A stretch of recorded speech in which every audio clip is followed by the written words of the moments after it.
Now the blur gallery is a relatively new feature in Photoshop, but there's the blur gallery application, and this is the enhancement that allowed me to get to this point from, just show you really quickly, from this point.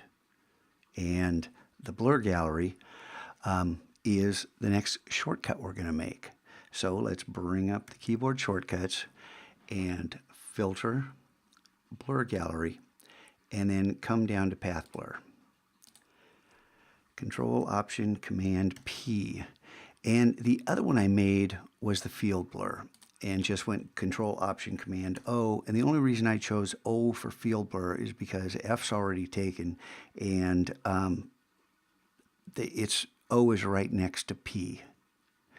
The tilt shift, iris, and spin blur. Spin is highly, it would be wonderful, but it just is so processor intensive. It could stop the earth if you had too much data trying to spin.